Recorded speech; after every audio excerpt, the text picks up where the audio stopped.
TNPSC தேர்வுக்கு படித்து கொண்டிருக்கும் அனைத்து நண்பர்களுக்கும் மோஸ்கல் டிஎன்பிஎஸ்சி அகாடமி சார்பாக வாழ்த்துக்கள்.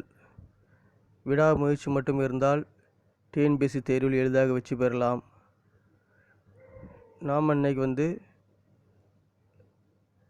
என்ன பார்க்க போகிறோன்னா, 8ஆம் வகுப்பு முதல் பருவம் வரலாறு பாடத்திலிருந்து அலகு 2 வர்த்தகத்திலிருந்து பேரரசு வரை. இதில் பார்த்திங்கன்னா புக்கில் முக்கியமான பாயிண்ட்ஸை தான் கொஸ்டினாக கொடுத்துருக்கேன். இதில் மொத்தம் 246 பாயிண்ட்ஸை நான் கொஸ்டினாக கொடுத்துருக்கேன். இதை நான் 2 பார்ட்டாக வீடியோ போட்டிருக்கேன். பார்ட் 1 பார்த்திங்கன்னா 123 கொஸ்டின் நான் எடுத்து கொடுத்துருக்கேன். இப்போ வாங்க வீடியோவுக்கு போகலாம். ஃபஸ்ட்டு கொஸ்டின், 15ஆம் நூற்றாண்டில் நில வழியாகவும் கடல் வழியாகவும் புதிய நிலவியல் கண்டுபிடிப்புகளின் சகாப்தமாக விளங்கிய நாடு எந்த நாடுன்னு பார்த்திங்கன்னா ஐரோப்பா. 2வது கொஸ்டின், 1498ஆம் ஆண்டு ஐரோப்பாவிலிருந்து இந்தியா வருவதற்கான புதிய கடல் வழியை கண்டுபிடித்த போர்ச்சுகல் நாட்டை சேர்ந்த மாலுமி யாருன்னு பார்த்திங்கன்னா வாஸ்கோ ட காமா. 3வது கொஸ்டின், வங்காளத்தின் வெற்றிக்கு பின் ஆங்கிலேய கிழக்கிந்திய கம்பெனியின் ஆட்சி எங்கு வலுவடைந்தது?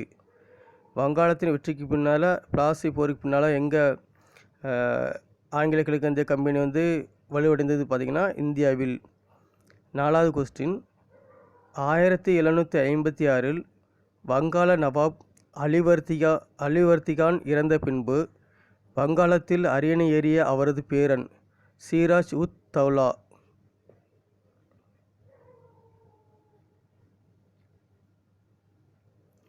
5வது கொஸ்டின், இருட்டறை துயர சம்பவம் நடைபெற்ற ஆண்டு 1756ஆம் ஆண்டு. 6வது கொஸ்டின், ஆங்கிலேய படை வீரர்கள் 146 பேரை சிறைப்பிடித்து கல்கத்தாவின் வில்லியம் கோட்டையில் காற்று புகாத இருட்டறையில் அடைத்து 123 பேரை மூச்சு திணற சாக காரணமானவர் சிராஜ் உத் தௌலா. 7வது கொஸ்டின், ஆங்கிலேய படை வீரர்கள் 146 பேரை சிறைப்பிடித்து கல்கத்தாவின் வில்லியம் கோட்டையில் காற்று புகாத இருட்டறையில் அடைத்து 123 பேர் இறந்த சம்பவம் எவ்வாறு அழைக்கப்படுகிறது? இருட்டறை துயர சம்பவம். 8வது கொஸ்டின், 1756 ஜூன் 20 அன்று ஆங்கிலேயரின் வில்லியம் கோட்டை யாரிடம் சரணடைந்தது? வங்காள நவாப்பிடம். நண்பர்களே, நான் போகிற வீடியோ உங்களுக்கு உடனுக்குடன் வரணும்னா என்னுடைய சேனல் நீங்கள் சப்ஸ்கிரைப் பண்ணுங்கள். பிடிச்சிருந்துச்சுன்னா லைக் பண்ணுங்கள், மற்ற ஃப்ரெண்ட்ஸுக்கும் ஷேர் பண்ணுங்கள். 9வது கொஸ்டின், 1756 ஜூன் 20 அன்று நவாப்பிடம் சரணடைந்த ஆங்கிலேயரின் வில்லியம் கோட்டையை மீண்டும் மீட்ட ஆங்கிலேய தளபதி ராபர்ட் கிளைவ். 10வது கொஸ்டின், 1757 பிப்ரவரி 9ஆம் நாள் எந்த உடன்படிக்கையின்படி சிராஜ் உத் தௌலா ராபர்ட் கிளைவின் நிபந்தனைகள் அனைத்தையும் ஏற்றார்?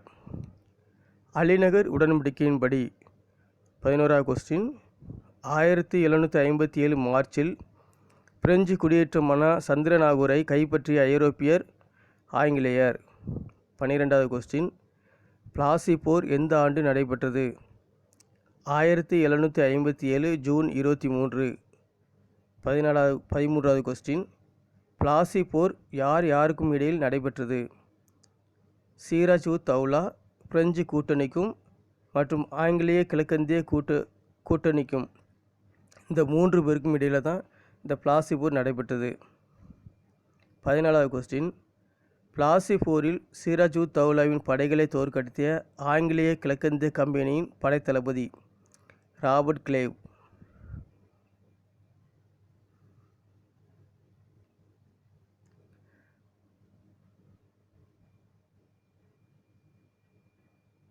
15வது கொஸ்டின், ஆங்கிலேயரது அரசியல் அதிகாரத்தை இந்தியாவில் தொடங்கி வைத்தது மட்டுமல்லாது அடுத்த 2 நூற்றாண்டுகளுக்கு அவர்களது ஆதிக்கத்தை நீடிக்கவும் செய்த போர் பிளாசி போர். 16வது கொஸ்டின், 1757ஆம் ஆண்டு பிளாசி போருக்கு பின்பு ஆங்கிலேயர்கள் தடையில்லா வணிகம் செய்த பகுதிகள் வங்காளம், பீகார், ஒரிசா. 17வது கொஸ்டின், பிளாசி போருக்கு பின் வங்காளத்தில் அரியணை ஏறிய நவாப் யார்? மீர் ஜாபர். இவர் வந்து பார்த்திங்கன்னா 1757 டு 1760 வரைக்கும் இருந்திருப்பார். ரெண்டாவது மீர் ஜாபர் யாருன்னு பார்த்தீங்கன்னா சிராஜு தௌலான்னு படைத்தளபதியாக இருப்பார். 18வது கொஸ்டின், ஆங்கிலேயர்களின் கோரிக்கைகளை நிறைவேற்றாத மீர் ஜாபரை நீக்கிவிட்டு யாரை வங்காள நவாப் ஆக்கினார்? மீர் காசிம். மீர் காசிம் யாருன்னு பார்த்தீங்கன்னா மீர் ஜாபருடைய மருமகன். 19வது கொஸ்டின், மீர் காசிம் ஆங்கிலேயருக்கு எந்தெந்த பகுதிகளை வழங்கினார்? புரோத்வான், மிட்னாப்பூர், சிட்டாங்காங்.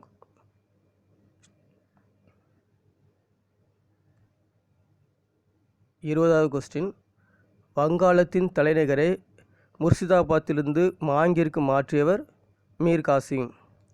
21வது கொஸ்டின், தஸ்தத் என்றழைக்கப்படும் சுங்கவரி விலக்கு ஆணையை தவறாக பயன்படுத்திய ஆங்கிலேயர் மீது கோபமடைந்து கலக்கத்தில் ஈடுபட்ட வங்காள நவாப் மீர் காசிம். 22வது கொஸ்டின், ஆங்கிலேயரால் தோற்கடிக்கப்பட்ட மீர் காசிம் எங்கு தப்பு ஓடி அடைக்கலம் புகுந்தார்? அயோத்திக்கு. 23ஆம் கொஸ்டின், பீகார் பகுதியின் பாட்னாவுக்கு மேற்கே 130 கிலோமீட்டர் தொலைவில் கங்கை நதிக்கரையில் அமைந்துள்ள பாதுகாக்கப்பட்ட ஒரு சிறிய நகரம் பக்சார் நகரம். 24வது கொஸ்டின், பக்சார் போர் நடைபெற்ற ஆண்டு 1764 அக்டோபர் 22ஆம் நாள். 25வது கொஸ்டின், 1764ஆம் ஆண்டு அக்டோபர் 22இல் நடைபெற்ற பக்சார் போரில் சுஜாவுத் தௌலா, 2ஆம் ஷா ஆலம், மீர் காசிம் ஆகியோரை தோற்கடித்த ஆங்கில படைத்தளபதி யாருன்னு பார்த்தீங்கன்னா ஹெக்டர் மன்ரோ. பக்சா போரில் வந்து படைத்தளபதி ஹெக்டர் மன்ரோ. 26வது கொஸ்டின், பக்சா போரின் முடிவில் மீண்டும் அரியணையில் அமர்த்தப்பட்ட வங்காள நவாப் மீர் ஜாபர். 27வது கொஸ்டின்,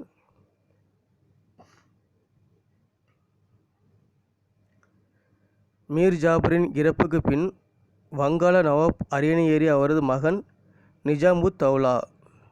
28வது கொஸ்டின், 1765 பிப்ரவரி 20இல் பக்சார் போர் முடிவுக்கு வர காரணமான உடன்படிக்கை. பக்சார் போர் முடிவுக்கு வர காரணமான உடன்படிக்கை வந்து பார்த்தோன்னா அலகாபாத் உடன்படிக்கை. 29வது கொஸ்டின், வங்காளத்தில் இரட்டையாட்சி முறையை கொண்டு வந்தவர் ராபர்ட் கிளைவ். 30வது கொஸ்டின், 18ஆம் நூற்றாண்டில் 3 கர்நாடக போர்கள் யாருக்கிடையே நடைபெற்றது? இந்திய ஆட்சியாளர்களிடையே. 31வது கொஸ்டின், கர்நாடக போரின் போது ஐரோப்பாவில் எதிர் அணியாக மற்றும் போட்டி நாடாக இருந்தது ஆங்கிலேய கிழக்கிந்திய கம்பெனியும் பிரெஞ்சு கிழக்கிந்திய கம்பெனியும். 32வது கொஸ்டின், தென்னிந்தியாவில் கர்நாடக பகுதியில் நடைபெற்ற போர் எவ்வாறு அழைக்கப்படுகிறது? கர்நாடக போர். 33வது கொஸ்டின், ஆங்கிலேய கிழக்கிந்திய கம்பெனியின் அரசியல் அதிகாரம் வலுப்பெற காரணமான போர் கர்நாடக போர்கள். அதாவது அரசியல் அதிகாரம் வலுப்பெற காரணமான போர் வந்து கர்நாடக போர். 34வது கொஸ்டின், கர்நாடக போர்கள் நடைபெற்ற காலம் 1746 முதல் 1763 வரை. அதாவது 17 வருடங்கள் கர்நாடக போர்கள் நடைபெற்றிருக்கும். 1746லேருந்து 1763 வரை. 35வது கொஸ்டின், முதல் கர்நாடக போர் நடைபெற்ற காலம் 1746 முதல் 1748 வரை. 36வது கொஸ்டின், ஐரோப்பாவில் ஏற்பட்ட ஆஸ்திரிய வாரிசுரிமை போரில் பிரிட்டனும் பிரெஞ்சும் எதிரெதிர் அணியில் இருந்த காரணத்தினால் இந்தியாவில் ஏற்பட்ட போர். முதலாம் கர்நாடக போர், அது 1746. 37வது கொஸ்டின், அடையாறு போர் நடைபெற்ற ஆண்டு 1746ஆம் ஆண்டு. 38வது கொஸ்டின், சென்னையின் அடையாறு நதிக்கரையில் அமைந்துள்ள சாந்தோம் என்ற இடத்தில் கர்நாடக நவாப் அன்வாருதீனுக்கும் பிரெஞ்சு படைகளுக்கும் இடையில் நடைபெற்ற போர் எவ்வாறு அழைக்கப்படுகிறது? அடையார் போர். அதாவது அடையார் போர் யாருக்கும் இடையில் நடைபெற்றுச்சுன்னு பார்த்தீங்கன்னா அன்வாருதீனுக்கும் பிரெஞ்சுக்காரர்களுக்கும். 39வது கொஸ்டின்,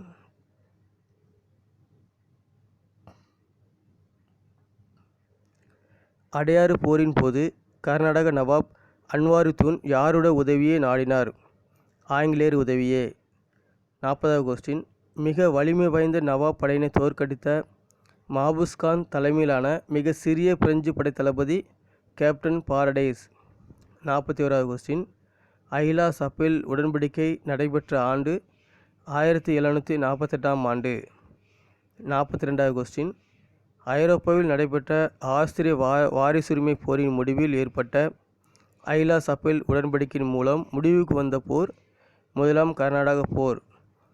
முதலாம் கர்நாடக போர் வந்து எப்போ எதனால முடிவுக்கு வந்துச்சுன்னா, எந்த உடன்படிக்கைனா ஐலா சப்பெல் அந்த உடன்படிக்கையின் படி தான். 43வது கொஸ்டின், இரண்டாவது கர்நாடக போர் நடைபெற்ற காலம் 1749 முதல் 1754 வரை. 44வது கொஸ்டின், கர்நாடகா மற்றும் ஹைதராபாத் ஆகிய பகுதிகளில் ஏற்பட்ட வாரிசுரிமை பிரச்சினையில் உருவான போர் இரண்டாம் கர்நாடக போர், அது 1749. 45வது கொஸ்டின், கர்நாடக நவாப் பகுதிக்கு யார் யார் உரிமை கோரினார்? அன்வாருத்தீன் மற்றும் சந்தா சாஹிப். அதாவது கர்நாடக நவாப் மற்றும் ஹைதராபாத் நிசாம், இந்த இவங்களால தான் வந்து இரண்டாம் கர்நாடக போர் ஏற்பட காரணமாகும். 46வது கொஸ்டின்,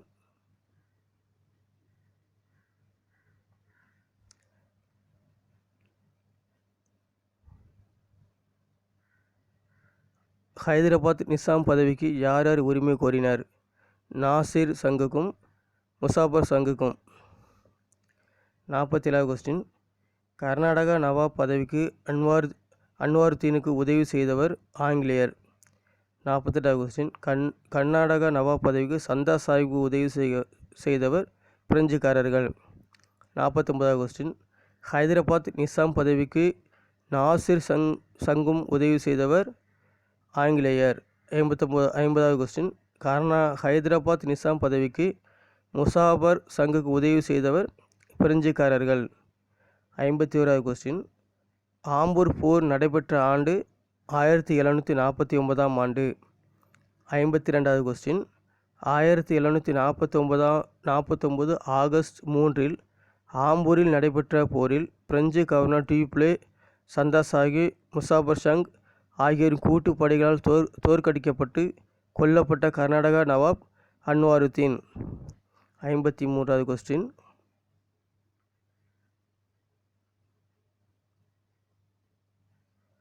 ஆம்பூர் போரில் கொல்லப்பட்ட அன்வாருத்தீன் மகன் முகமது அலி எங்கு தப்பு ஓடினான்? திருச்சிராப்பள்ளிக்கு.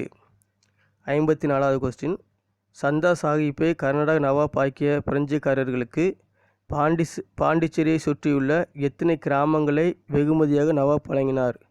80 கிராமங்களை. இதில் வந்து சுற்ற உள்ளன் இருக்கு, பாண்டிச்சேரியை சுற்ற உள்ள அப்படின்னு இருக்கு, அதில் சுற்றியுள்ள. 55வது கொஸ்டின், தக்காணத்திலும் பிரெஞ்சுக்காரர்களால் நாசிர் சங் தோற்கடிக்கப்பட்டு கொல்லப்பட்டு ஹைதராபாத் நிசாமாக யாரை நியமித்தனர்? முசாபர் சங். 56வது கொஸ்டின், 1751இல் முசாபர் சங் யாரால் படுகொலை செய்யப்பட்டார்? தன் மக்களால். 57வது கொஸ்டின், முசாபர் சங் படுகொலை செய்யப்பட்ட பின்பு நாசிர் சங்கின் சகோதரர் சலபத் சங் யாரின் உதவியால் ஹைதராபாத் நிசாம் ஆனார்?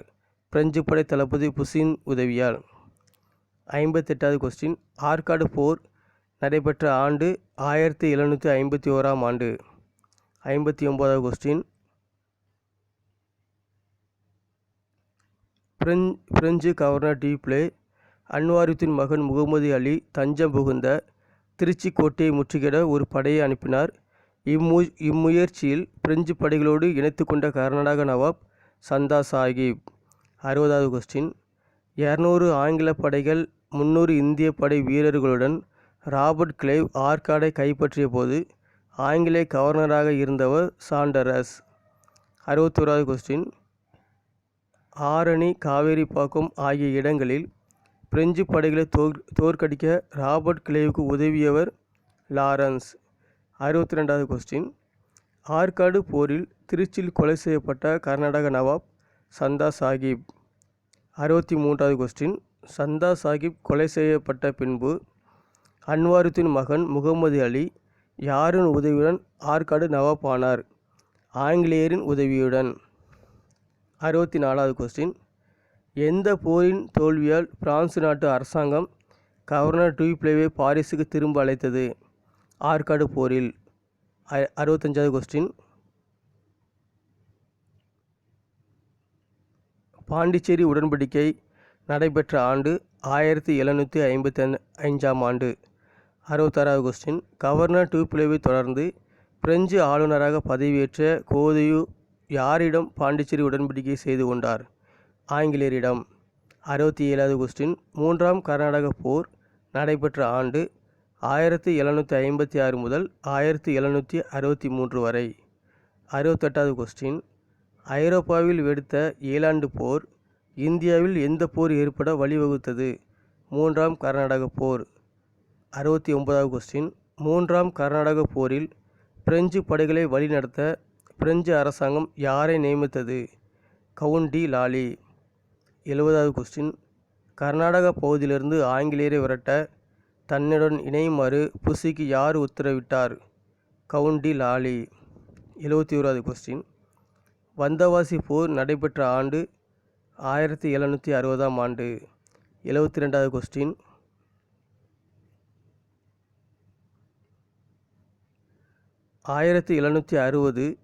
ஜனவரி 22 நடைபெற்ற வந்தவாசி போரில் ஆங்கிலேய படைத்தளபதி ஜெனரல் அயர்குட் யார் தலைமையிலான பிரெஞ்சு படையை முற்றிலும் தோற்கடித்தார்?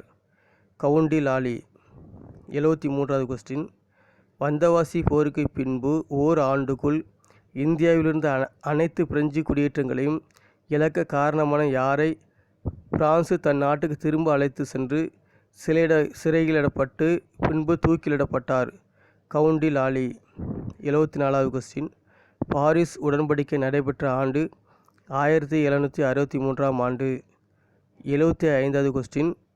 ஐரோப்பாவில் நடைபெற்ற ஏழாண்டு போர் எந்த உடன்படிக்கையின்படி முடிவுக்கு வந்தது? பாரிஸ் உடன்படிக்கையின்படி.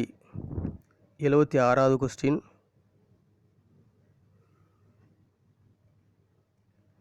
யார் தலைமையிலான மைசூர் சமஸ்தானம் தென்னிந்திய வரலாற்றில் மிகப்பெரிய எழுச்சியை பெற்றது? ஹைதர் அலி. 77வது கொஸ்டின். 1761 மைசூர் சமஸ்தானத்தின் உண்மையான ஆட்சியாளராகவும் மேலும் ஆங்கிலேயர்களுக்கு மிக வலிமைமிக்க எதிரியாகவும் திகழ்ந்தவர் ஹைதர் அலி. 78வது கொஸ்டின். முதலாம் ஆங்கிலேய மைசூர் போர் நடைபெற்ற ஆண்டு 1767 முதல் 1769 வரை. 79வது கொஸ்டின்.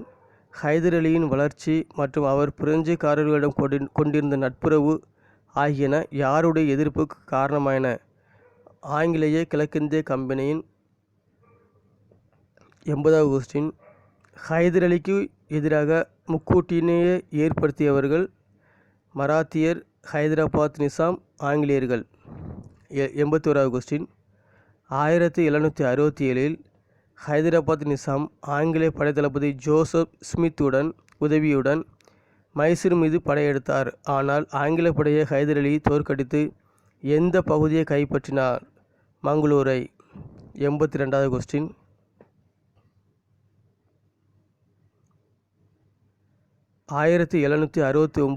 மார்ச் மாதம் ஹைதர் அலி மதராஸ் மீது படையெடுத்தார். இதனால் ஆங்கிலேயர்கள் 1769 ஏப்ரல் 4 ஹைதர் அலியிடம் செய்து கொண்ட உடன்படிக்கை மதராஸ் உடன்படிக்கை. 83வது கொஸ்டின்.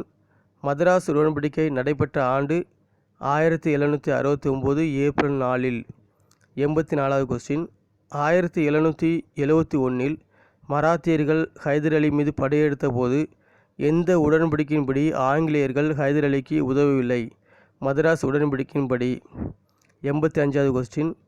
இரண்டாம் ஆங்கிலேய மைசூர் போர் நடைபெற்ற ஆண்டு 1780 முதல் 1784 வரை. 86வது கொஸ்டின்.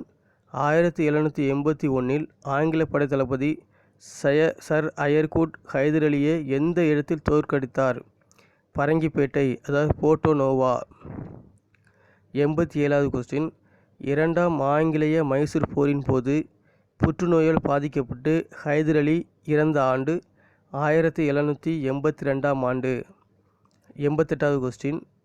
ஹைதர் அலி இறப்புக்கு பின்பு ஆங்கிலேயருக்கு எதிராக போரினை தொடர்ந்த ஹைதர் அலியின் மகன் திப்பு சுல்தான். 89வது கொஸ்டின்.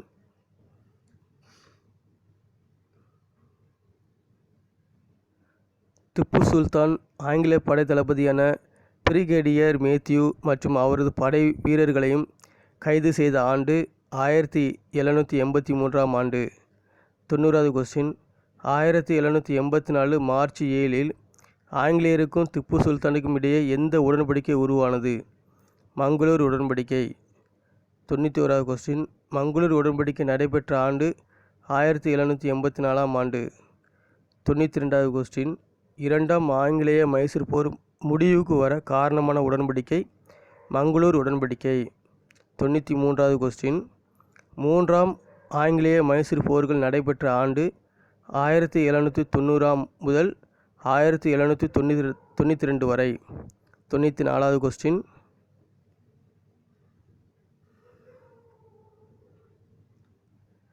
ஆங்கிலேய கூட்டணியில் இருந்த திருவிதாங்கூர் சமஸ்தானத்தை திப்பு சுல்தான் தாக்கிய ஆண்டு 1790ஆம் ஆண்டு. 95வது கொஸ்டின். திப்பு சுல்தானுக்கும் எதிராக யார் யார் மூவர் கூட்டணியை உருவாக்கினர்? மராத்தியர்கள், ஹைதராபாத் நிசாம், ஆங்கிலேயர்கள். அந்த 3 பேர் தான் ஹைதர் அலிக்கு எதிராகவும் முக்கூட்டணி உருவாக்கியிருப்பாங்க. திப்பு சுல்தானுக்கு எதிராகவும் இந்த 3 பேர் தான் முக்கூட்டணியை உருவாக்கியிருப்பாங்க. 96வது கொஸ்டின். 1790இல் ஸ்ரீரங்கப்பட்டினத்தை தாக்குவதற்கு தடையாக இருந்த அனைத்து மலைக்கோட்டைகளையும் கைப்பற்றிய ஆங்கிலேய ஆளுநர் யாருன்னு பார்த்தீங்கன்னா ஆளுநர் காரன் வாலிஸ். 97வது கொஸ்டின். 1792இல் ஆங்கிலேய ஆளுநர் காரன் வாலிஸ் திப்பு சுல்தானுடன் செய்து கொண்ட உடன்படிக்கை. காரன் வாலிஸ் பிரபுவும் திப்பு சுல்தானும் என்ன உடன்படிக்கை செய்து கொண்டாங்கன்னா ஸ்ரீரங்கப்பட்டின உடன்படிக்கை. அதுதான் மூன்றாம் ஆங்கிலேய மைசூர் போர். 98வது கொஸ்டின். ஸ்ரீரங்கப்பட்டின உடன்படிக்கை நடைபெற்ற ஆண்டு 1792ஆம் ஆண்டு. 99வது கொஸ்டின். மூன்றாம் ஆங்கில மைசூர் போர் முடிவுக்கு வர காரணமான உடன்படிக்கை ஸ்ரீரங்கப்பட்டின உடன்படிக்கை. 100வது கொஸ்டின். நான்காம் ஆங்கிலேய மைசூர் போர்கள் நடைபெற்ற ஆண்டு 1799ஆம் ஆண்டு. 101வது கொஸ்டின். திப்பு சுல்தான் 1792இல் காரன் வாலிஸ் பிரபுவால் அவமரியாதை செய்ததை மறக்க முடியாத உடன்படிக்கை ஸ்ரீரங்கப்பட்டின உடன்படிக்கை. 102வது கொஸ்டின். பிரெஞ்சு அலுவலர்கள் ஸ்ரீரங்கப்பட்டினத்திற்கு வருகை புரிந்து அவர்கள் எந்த கழகத்தை நிறுவினார்கள்? மேலும் அங்கு சுதந்திர மரம் ஒன்றும் நடப்பட்டது. சாக்கோபியன் கழகத்தை நிறுவினார்கள். 103வது கொஸ்டின். 1799இல் திப்பு சுல்தான் மீது குறுகிய காலத்தில் கடுமையான போரை நடத்தியவர் வெல்லஸ்லி பிரபு. 104வது கொஸ்டின். திப்பு சுல்தானின் தலைநகரம் ஸ்ரீரங்கப்பட்டினம். 105வது கொஸ்டின். திப்பு சுல்தான் கொல்லப்பட்டு ஸ்ரீரங்கப்பட்டினம் ஆங்கிலேயரால் கைப்பற்றப்பட்ட ஆண்டு 1799 மே 4இல். 106வது கொஸ்டின். நான்காம் ஆங்கிலேய மைசூர் போர் முடிவுக்கு வர காரணம் திப்பு சுல்தான் கொல்லப்பட்டதால், அதாவது 1799 ஆண்டு. 107வது கொஸ்டின். நான்காம் ஆங்கிலேய மைசூர் போர் முடிவுக்கு பின்னர் ஆங்கிலேயர்கள் எந்த பகுதிகளை தங்களுடன் இணைத்து கொண்டனர்? கனரா, வயநாடு, கோவை, தாராபுரம். 108வது கொஸ்டின்.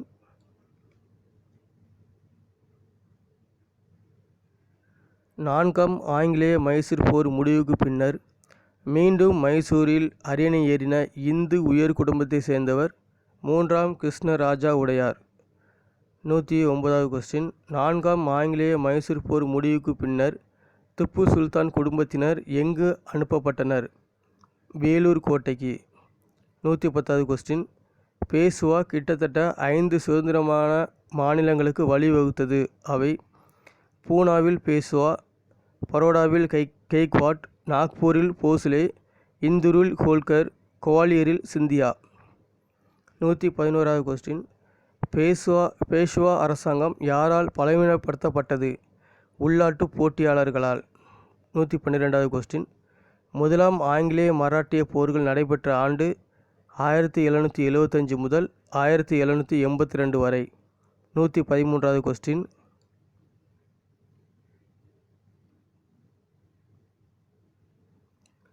மராத்தியர்களின் பேஷ்வா நாராயண ராவின் இறப்புக்கு பிறகு யார் பேஷ்வா ஆனார்? ரகுநாத ராவ். ரகோபா. 114வது கொஸ்டின். மராத்தியர்களின் பேஷ்வா நாராயண ராவின் இறப்புக்கு பிறகு ரகுநாத ராவ் பேஷ்வா ஆனதை யார் தலைமையில் எதிர்ப்பு தெரிவித்தனர்? நானா பட்னாவிஸ் தலைமையில். 115வது கொஸ்டின். அதிகாரத்தை கைப்பற்றும் முயற்சியில் தோல்வியடைந்த ரகுநாத ராவ் யாரின் உதவியை அணுகினார்? ஆங்கிலேயர் உதவியே. 116வது கொஸ்டின். 1775ஆம் ஆண்டு ஆங்கிலேயருக்கும் ரகுநாத ராவிற்கும் இடையே கையெழுத்தான ஒப்பந்தம் சூரத் ஒப்பந்தம். 117வது கொஸ்டின். 1776ஆம் ஆண்டு கர்னல் அப்டன் பூனாவின் பாதுகாப்புடன் செய்து கொண்ட ஒப்பந்தம் புரந்தர் ஒப்பந்தம். 118வது கொஸ்டின்.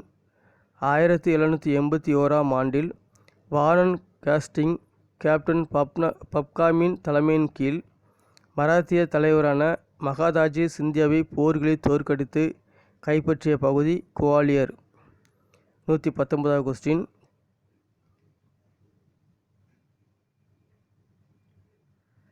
1782ஆம் ஆண்டு மே 17இல் வாரன் ஹேஸ்டிங்ஸ் மற்றும் மகாதாஜி சிந்தியா இடையே கையெழுத்தான ஒப்பந்தம் சால்பை ஒப்பந்தம். 120வது கொஸ்டின். முதலாம் ஆங்கிலேய மராட்டிய போர்கள் முடிவுக்கு காரணமான ஒப்பந்தம் சால்பை ஒப்பந்தம். 126வது கொஸ்டின். முதலாம் ஆங்கிலேய மராட்டிய போருக்கு பிறகு பேஷ்வாவாக ஏற்றுக்கொள்ளப்பட்டவர் இரண்டாம் மாதவராவ். 122வது கொஸ்டின். நானா பட்னாவிஸின் அதிகார வளர்ச்சியை கண்டு பொறாமை கண்ட மராத்திய தலைவர் மகாதாஜி சிந்தியா. 123வது கொஸ்டின். மராத்தியர்களிடையே நல்லுறவை மேம்படுத்தவும் மற்றும் மராத்திய தலைவர்களின் ஆதிக்க போட்டியை தடுக்கவும் முயன்ற இளம் பேஷ்வா இரண்டாம் மாதவராவ். என் அனைத்து நண்பர்களுக்கும் மோஸ்கல் டிஎன்பிஎஸ்சி அகாடமி சார்பாக மீண்டும் வாழ்த்துக்கள். இந்த வீடியோ உங்களுக்கு பயனுள்ளதாக இருந்துச்சுன்னா லைக் பண்ணுங்கள், சப்ஸ்கிரைப் பண்ணுங்கள். இந்த வீடியோ பிடிக்கலனா டிஸ்லைக் பண்ணுங்கள். அதுக்கான காரணத்தை கமெண்ட்ஸில் தெரிவிங்க. தவறு இருந்தால் நாங்கள் திருத்திக்கிடுதோம். Thank you for all friends. All the best.